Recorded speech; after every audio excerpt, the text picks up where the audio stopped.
la presse. Nous vous remercions de votre présence et vous souhaitons la bienvenue à la primature. Alors, comme indiqué dans la note qui vous est parvenue, mesdames, messieurs, Monsieur le Premier ministre tient ce point de presse pour revenir sur la renégociation des conventions et des contrats qui ont été conclus dans le secteur stratégique. Et nous allons tout à l'heure lui passer.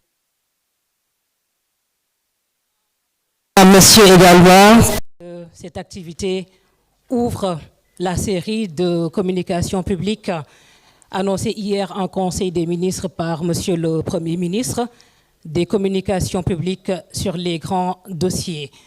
C'est un point de presse. Nous verrons, si le temps le permet, la possibilité de prendre quelques questions, mais à retenir d'abord que c'est un point de presse. Et nous allons, avec votre permission, Monsieur le Premier ministre, démarrer les travaux en remettant la parole à... J'allais remettre la parole à Madame la secrétaire d'État, mais nous allons directement prendre les propos liminaires de Monsieur le Premier ministre. Donc, Monsieur le Premier ministre, avec votre permission, nous vous passons la parole.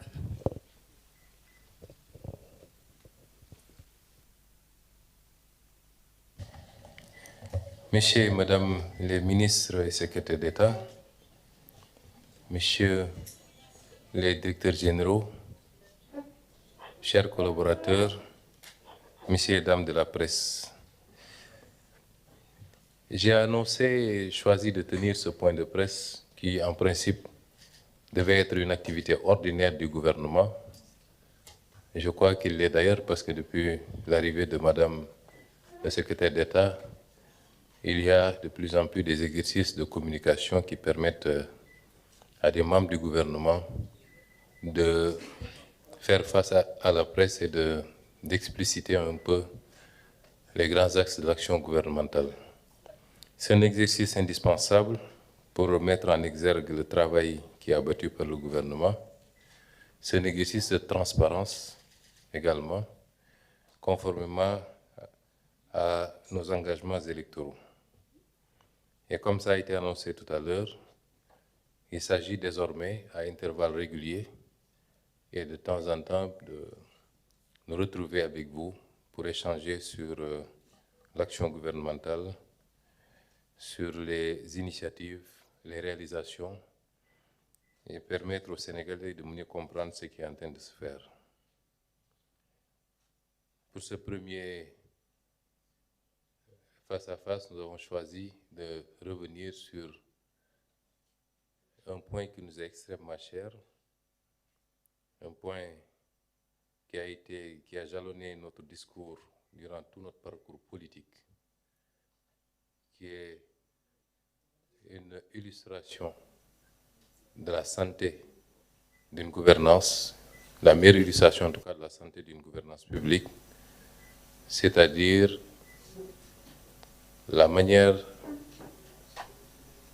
avec laquelle l'État contracte et engage la nation tout entière, particulièrement lorsque ça a des implications économiques et financières, parce qu'il s'agit de la gestion de nos deniers, mais également de la gestion de nos ressources naturelles. Depuis notre arrivée, nous avons, sur autorisation de son Excellence, Monsieur le Président de la République, institué ici, à la primature, un comité chargé spécialement de cette activité, la relecture, l'examen et éventuellement la renégociation des conventions. Ce comité est dirigé par M. Elhadj Ibrahima Diop, ici présent, à qui je rends un hommage par rapport à son engagement et la qualité de son travail, ainsi qu'à tous les membres du comité. Le comité est assez composite. Il n'est pas seulement composé d'agents de l'administration, mais il représente quasiment tous les ministères. Ils sont représentés et selon les thématiques qui sont traitées, évidemment, la composition peut varier. Mais également, il y a également dans ce comité des profils assez divers qui ne sont pas de l'administration et qui ont bénévolement choisi de s'engager à nos côtés, parmi lesquels des consultants, parmi lesquels des avocats, et à tous ces gens-là, je veux dire merci, les maîtres Bachili, maître Massorna et beaucoup d'autres, qui ont accepté de s'engager à nos côtés et d'apporter leur expertise pour le pays. Et donc pour cette première édition, nous allons échanger avec vous sur les travaux de ce comité, mais également, parce que ça ne s'est pas limité à ce comité, sectoriellement, il y a eu des négociations qui ont été engagées par des ministères ou par des directions générales et qui ont abouti à des résultats probants. Et donc, sur l'ensemble, et sans être exhaustif, parce que le temps ne nous aurait pas permis de revenir sur tout, il y a ce que le comité a lui-même fait.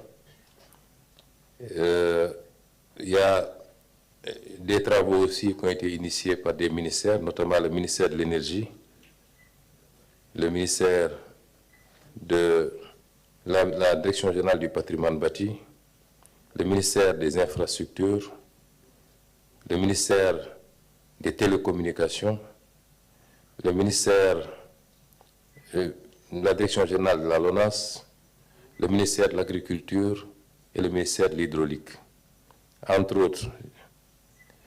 Et je vais donner la parole à certains d'entre eux pour expliciter ou compléter sur certains aspects.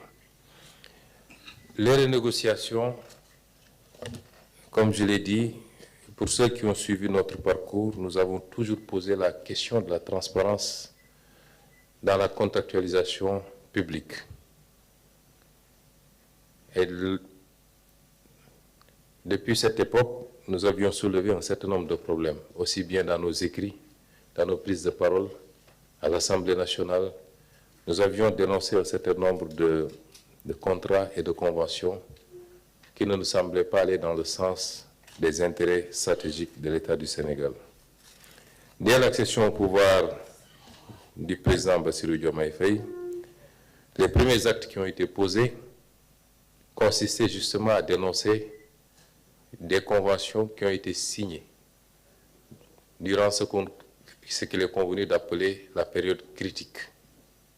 Des conventions qui ont été signées soit en pleine campagne électorale, pendant l'élection ou même après l'élection. Des conventions ont été signées à la va-vite et ces conventions n'ont pas été signées dans l'intérêt du Sénégal. Je peux en citer 3, mais je voudrais faire une précision avant de commencer à citer. S'il nous arrive de citer nommément une structure, ce n'est pas pour la porter en épingle. Je veux dire simplement que nos partenaires ne sont pas forcément les fautifs dans ce qui s'est passé. Ceux à qui on avait confié la responsabilité de conduire ou de défendre les intérêts du pays en bon père de famille sont les principaux responsables. Un homme d'affaires, comme j'ai l'habitude de le dire, reste un homme d'affaires. Si vous lui donnez 100%, il prendra 100%. Et la question qu'il faut se poser, c'est pourquoi nos autorités ont souvent négocié en parfaite connaissance de cause et en violation des règles qu'ils s'étaient jurés de respecter, notamment de la loi et de la Constitution. Et c'est pourquoi je reviendrai sur cet aspect-là, il y aura des suites. Donc je voudrais dire que nous ne sommes pas là pour jeter l'opprobre ou indexer une structure particulière. Et tous nos partenaires, jusqu'au moment où je parle, en tout cas, ont été souvent très collaboratifs, ce qui nous a permis d'aboutir à des accords et d'éviter les contentieux longs, lourds et inutiles. Donc si je cite des structures, ce n'est pas pour les désigner comme responsables de la situation. Donc je disais tantôt que dès notre arrivée, sur ces contrats et ces conventions qui ont été signés durant cette période critique, des actes avaient été posés et des décrets avaient été retirés, rappelés par le président de la République, notamment sur des concessions dans le secteur de la téléphonie, dans le secteur du dessalement de l'eau de mer et dans le secteur de la cimenterie. Des conventions signées, souvent après l'élection présidentielle, à la va-vite et qui ont été faites dans la plus grande opacité, mais surtout au détriment des intérêts du Sénégal. Et c'était pratiquement un bon début, le lancement de cette initiative de renégocier, de relire et de négocier les contrats. J'ai mis donc en place ce comité qui n'a pas de limite dans ses compétences relativement au domaine qu'il doit examiner. Tous les domaines de la gestion publique peuvent être examinés, réexaminés par ce comité et en tirer toutes les conséquences. Ce comité a travaillé sur beaucoup de thématiques et comme je l'ai dit, on va revenir sur ces thématiques. Le comité a travaillé d'abord sur le secteur minier. Le secteur minier est un secteur à problème. C'est un secteur où il y a eu beaucoup de choses qui sont passées, comme on le sait. Et le comité a prioritairement travaillé sur ce secteur et a examiné les contrats et les conventions signés avec un certain nombre de structures. La première d'entre elles, c'est les industries chimiques du Sénégal, les ICS. Le comité a travaillé à examiner cette convention et parallèlement, il y a eu une mission d'inspection de l'inspection générale d'État qui a abouti quasiment aux mêmes conclusions que celles du comité. À la différence que le comité a travaillé à identifier les manquements, à les chiffrer particulièrement avant de proposer des axes de renégociation. Les constats qui ont été établis, c'est que durant tout le temps de ce contrat, le Sénégal a été lésé gravement et le manque à gagner a été chiffré à 1075,9 milliards. Je n'irai pas dans le détail des types d'infractions ou de manquements constatés, mais entre autres, nous pouvons relever le non-paiement des taxes et redevances, pourtant dues,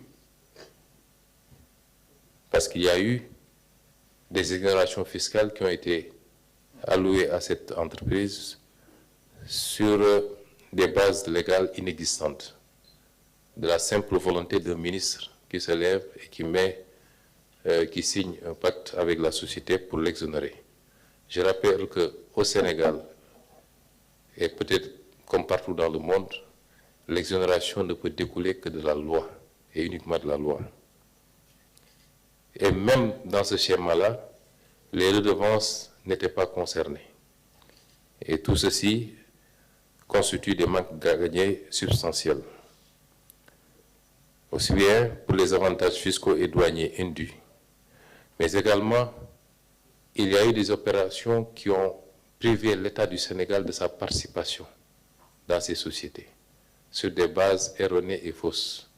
Peut-être que de manière beaucoup plus ponctuelle, nous aurons le temps, les ministères sectoriels auront le temps de revenir sur ces questions de manière détaillée, mais l'État du Sénégal était actionnaire et passé presque d'actionnaire unique, en tout cas principal, à être totalement expulsé de l'actionnariat pour revenir se faire réattribuer une participation de 15%.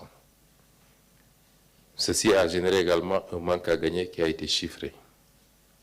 Il y a eu des abandons de créances que rien ne justifiait au profit de l'entreprise par l'État du Sénégal également. Tout ceci a été évalué à 1075 milliards sur la période couverte par l'examen.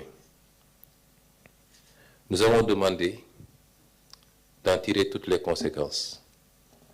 Pour les redevances, à hauteur de 200 et quelques milliards, nous avions demandé au ministère de l'Énergie, qui a fait le nécessaire, que cela soit notifié à l'entreprise et des mesures conservatoires avaient été même prises allant dans le sens de bloquer les comptes de l'entreprise et de l'obliger à payer ce qui est dû à l'État du Sénégal. Nous avons décidé également de résilier. Ce ne sont même pas des résiliations, puisque les concessions étaient arrivées à terme. Et j'avais demandé à M. le ministre de notifier aux ICS notre décision de ne pas renouveler aussi bien les concessions minières, les 3 concessions minières, que la convention d'établissement pour l'industrie. Ce que nous voulons désormais dans ce secteur, c'est de reprendre l'ensemble des actifs, de définir par nous-mêmes ce que nous voulons de nos phosphates, et c'est déjà fait. Nos phosphates doivent servir d'abord au Sénégal et aux Sénégalais, à son agriculture, mais également dans des projections beaucoup plus ambitieuses, à tous les usages possibles, notamment pouvant aller jusqu'à la production de batteries, LFP, comme on les appelle. C'est ça les décisions que nous avons prises par rapport à ce secteur, de reprendre tous nos actifs, de définir ce que nous voulons. Pour la production d'engrais, il est clair que les options, c'est d'aller vers des engrais sur mesure, d'abord pour notre consommation nationale, puisque nous ne fournissons pas suffisamment d'engrais, en tout cas ni en quantité ni en qualité pour notre agriculture, mais également en visant le marché sous-régional. Notre ambition, c'est de devenir le premier sur le marché sous-régional qui exporte plus de 3 millions de tonnes d'engrais par an. Ensuite, il y a le secteur des cimenteries. Le travail a été fait. Je vous ai dit tantôt à l'introduction que parmi les conventions qui ont été signées durant cette période critique, figurait une convention pour une cimenterie le décret a été rapporté, mais le comité s'est penché sur le cas des cimenteries et a abouti à des constats sur les manques à gagner, qui sont extrêmement importants, notamment pour la première cimenterie, 160 milliards, la seconde, 148, la troisième, 63, et la quatrième, 47 milliards. Pour pratiquement les mêmes raisons, non-paiement des taxes et redevances, des avantages fiscaux et douaniers qui ne sont pas dus, parce que des exonérations leur ont été allouées dans les mêmes conditions.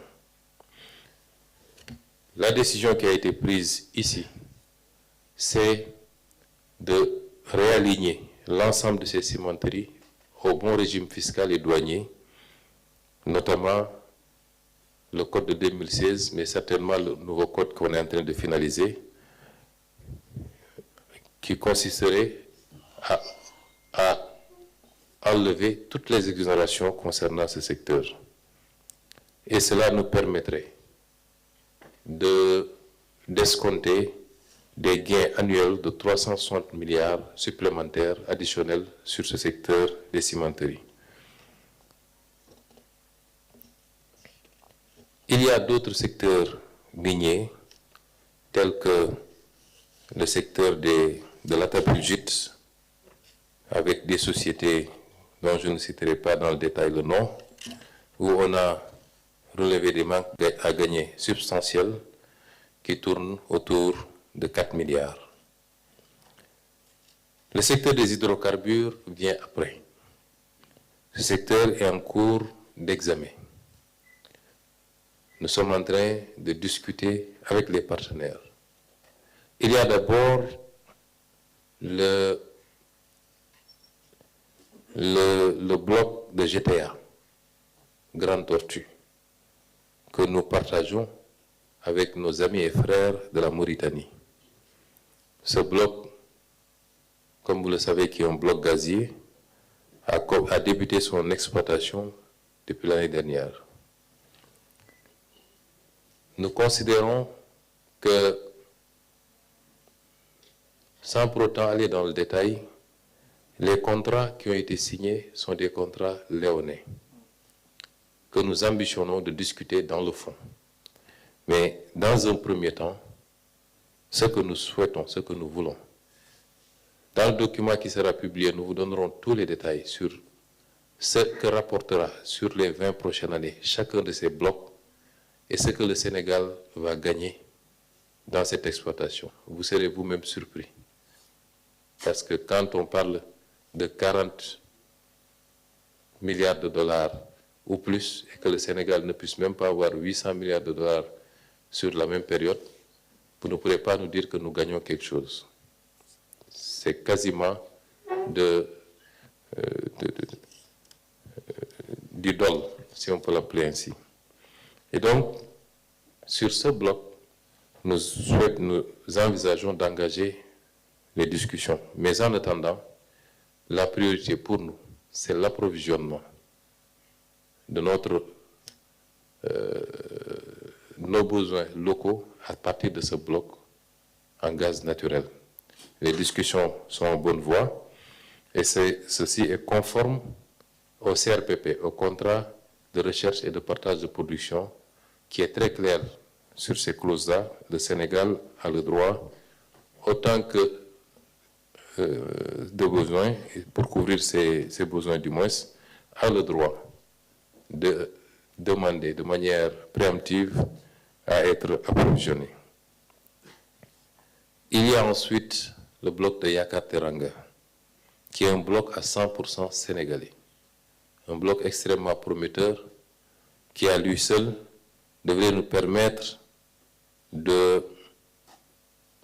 Avant d'aller à Yakar Teranga, je voudrais dire que l'opération qui consiste à demander à GTA de nous approvisionner pour notre marché local en gaz devra nous permettre d'engager un gain projeté de 940 milliards sur la période 2025-2040 et des gains fiscaux de 1090 milliards.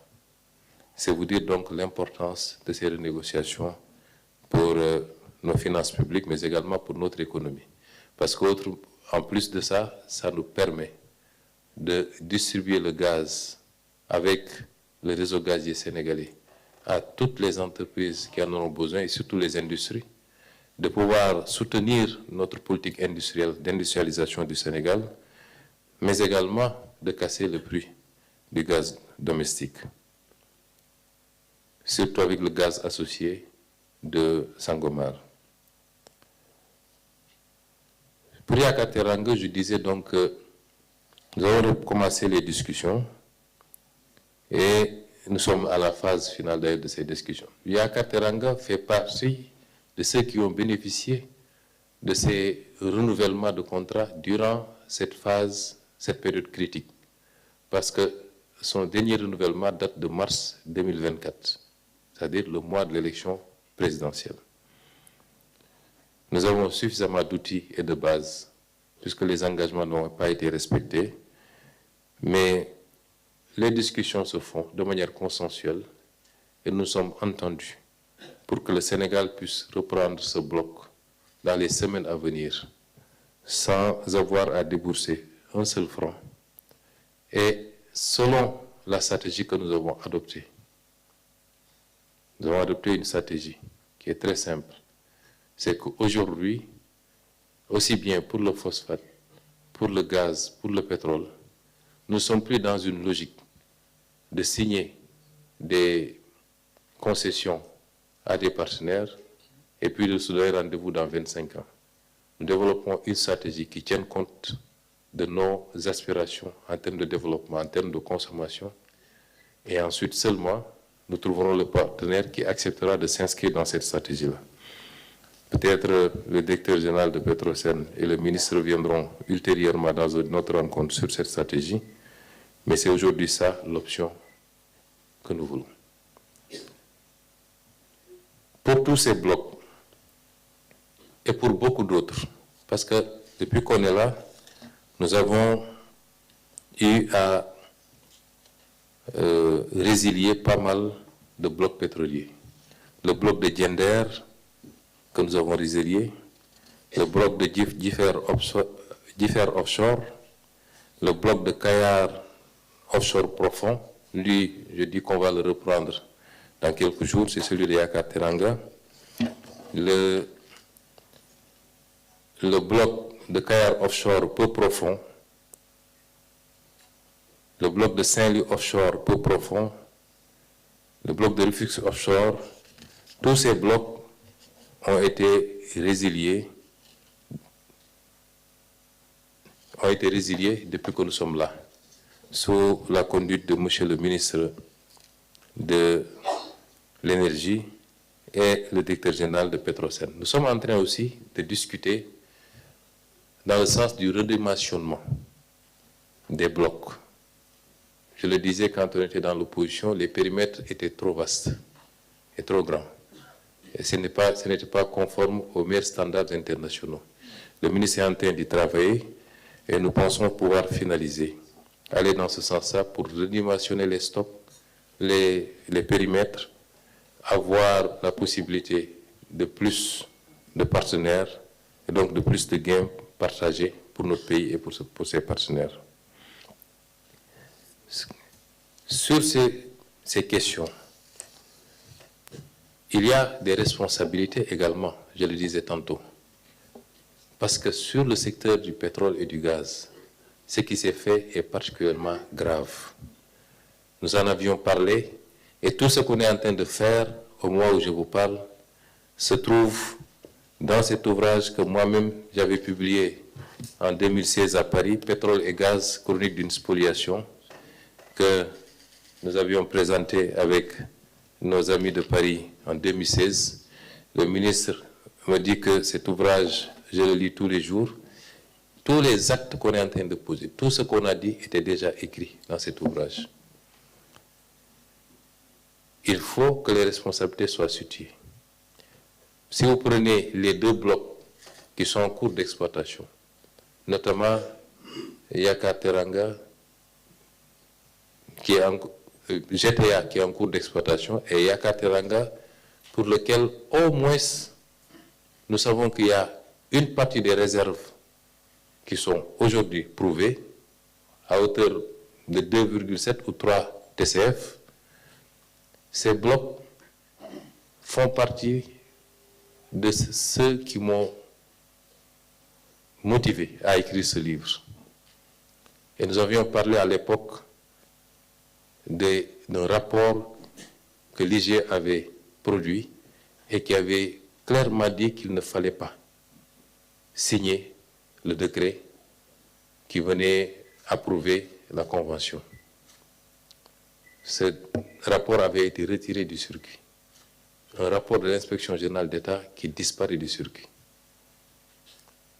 Et heureusement, fort heureusement, il y a encore des patriotes dans ce pays, et un de ces patriotes avait par-devers lui son exemplaire de ce rapport, et je l'ai annoncé à plusieurs reprises. Il s'agit de ce rapport de l'IGE. Ce rapport avait clairement dit qu'il ne fallait pas signer, qu'il fallait carrément retirer ces blocs, parce que ce qui a été fait avait été fait en violation flagrante du code pétrolier.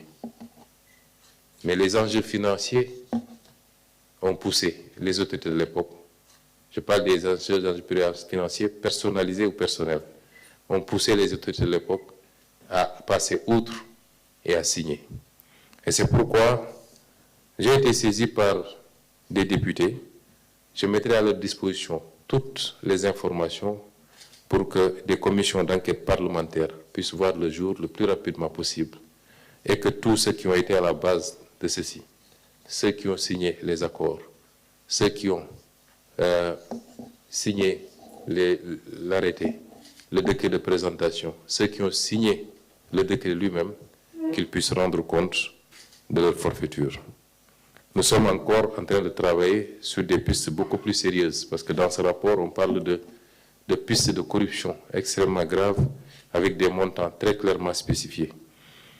Je ne vais pas me pencher sur cet aspect-là, mais dans les prochains jours, il y aura des développements. Toujours dans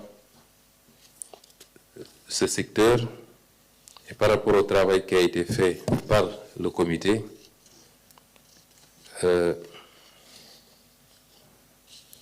au niveau des infrastructures également, mais avant d'aller aux infrastructures, je voudrais, pour ne pas sortir du secteur du ministère de l'Énergie et des Mines, aborder 2 ou 3 autres questions, notamment sur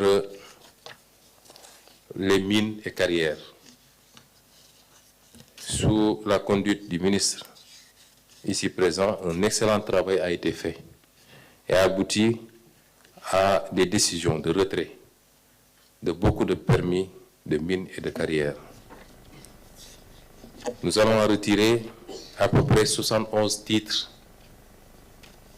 miniers et 71 titres miniers et de carrière, dont 14 titres sur l'or, 8 titres sur l'argile, 5 titres sur le basalte, 8 titres sur le calcaire, 1 titre sur le granit, 1 titre sur le kaolin, 1 titre sur le grès, 14 titres sur la latérite, 1 titre sur le manganèse, 1 titre sur le quartzite et 1 titre sur le sable. Ces titres sont retirés pour non-respect, non-conformité, parce que vous savez très bien qu'en la matière, la délivrance des titres est encadrée par un certain nombre de contreparties, d'obligations en matière d'investissement, en matière de respect des normes environnementales, etc., etc.